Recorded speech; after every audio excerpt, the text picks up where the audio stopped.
Good afternoon, everyone. Mario Quintero here with the Thursday afternoon happy hour show regarding real estate and mortgage information. And today we have an interesting show produced by marioshomenews.com. So today we're going to talk about what you need to know about second mortgages and how second mortgages affect your ability to refinance when the time comes for you to refinance. So the most commonly used reverse mortgage back in the day, there's not a lot of these left. They're still available, but they're not as available as they used to be back in the mid 2000s before the real estate boom. So they used to be called an 80-20, meaning that you could buy a home with no money down, 80% on a first, 20% on a second. They had an 85-15. And they also had a 90-10. And if you have one of these mortgages still, where you have the first and the second, and they were done simultaneously at the time that you purchased a house or you refinanced back in the day, you can do a rate and term refinance on these type of combination loans, and you can consolidate everything into one loan. Okay, so that is one of the few combination first and second loans that are considered a rate and term refinance loan. So the second type of second mortgage is called a line of credit or home equity line of credit. And what happens is you have your regular mortgage and then you go out and you get a second mortgage, which is based on the equity of your home. Sometimes it could be for $50,000, $100,000, depending on the value of your home. And it's an interest-only loan. They're usually good for 10 years. You can use the funds. You could pay it back with no prepayment penalty. And you could kind of rotate these funds for either emergency type of situations or renovations. You can do one renovation, use the funds, pay the funds back, but at the end of the 10 years, it's going to be due. So if you have a balance in year 10, you could either refinance or pay it off. These type of first and second loan combinations that were not done at the same time, they were done separately. If you were to go to refinance now, this would be considered a cash out refinance because they weren't done simultaneously like the first example. And so what happens is that the rates on a cash out refinance are slightly higher than they are on a rate and term refinance. The next one is something that a lot of people have been using in the last few years, but they don't fully understand how it really works. They just understand that they get this money, and it's basically the Y Green program or the renovation style second mortgage. A lot of people get the money. They put hurricane windows on their entire house, or maybe they do a new roof. Maybe they renovate a bathroom or a kitchen and they're really happy because they got this money and the payments are built into like their escrow taxes and everybody's happy. Okay, so what happens when you have one of these loans and you want to do a refinance? Well, a lot of times the Y Green and these renovation type loans will not appear on your credit report. However, when the lien search is run for the title that has to be redone at time of closing, it shows up in the lien search. Once it shows up, that Y Green loan or renovation type second mortgage has to be paid off in its entirety. Okay, there's no way around it. So if you are looking into one of these right now, make sure you ask specific questions to the person that you're discussing this with, because a lot of people are being told that you don't have to worry about this loan because it's a special loan.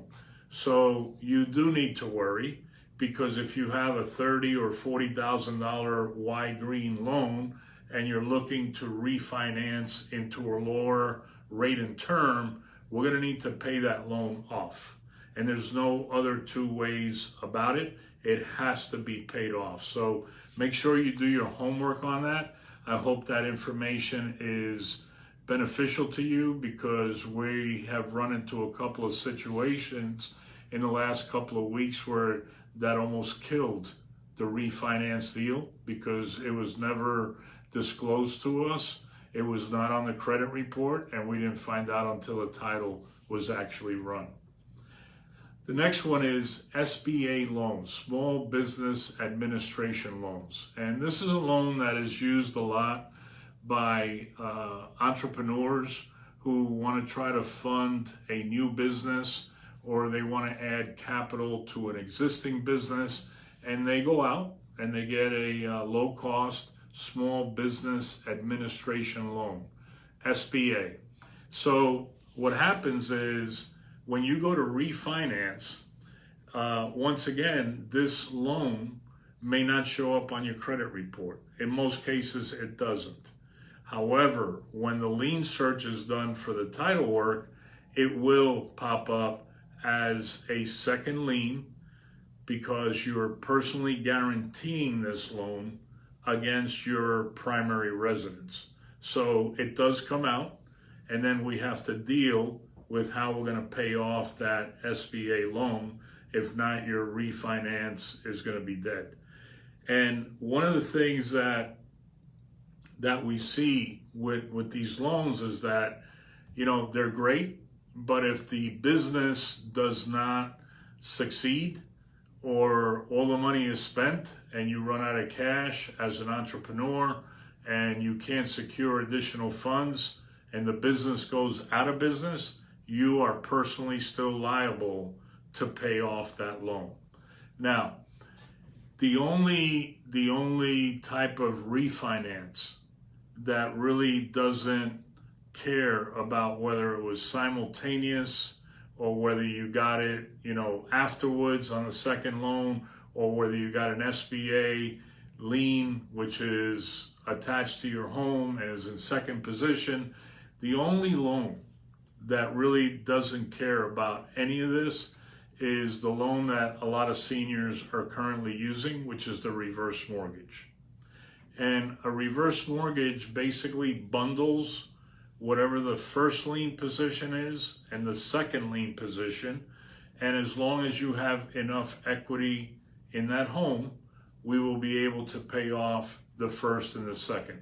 We're currently working with a client that does have an SBA attached to their home, and they also have a first mortgage, and we're going to try to get rid of both of those and make them mortgage free for the rest of their lives, or until they decide to someday sell the house, if that's their goal. But for the time being, we're going to be able to get them off of both loans so that they can stop making monthly payments.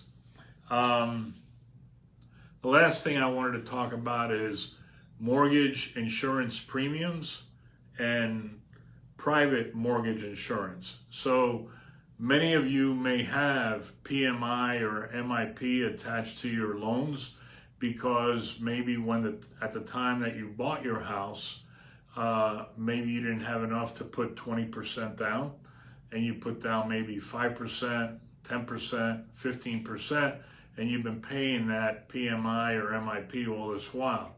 Well, this might be a good time to review and explore whether a regular rate and term refinance might be the way to get rid of that PMI or MIP, so that you no longer have to make that payment, and at the same time reduce the rate on your current loan and save not only from no longer having to pay the PMI or MIP, but at the same time reducing your monthly mortgage payment.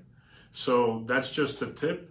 If you want to explore that, feel free to give me a call. Here in the office is 305-598-1600, or on my cell, 305-588-0451. As always, if you feel that this information that I've shared with you today is helpful to your friends and family, feel free to share to your Facebook friends, and might help somebody you don't even know. So thank you for joining me today. This is Mario Quintero with the One Stop Shop for all your mortgage and real estate needs. And it is produced by marioshomenews.com, where we have a full library of a lot of information that could be useful to you, your family, and friends. Feel free to visit our website, marioshomenews.com. Thank you very much. Continue to stay safe, and let's hope here in South Florida we don't get hit by this hurricane. Thank you.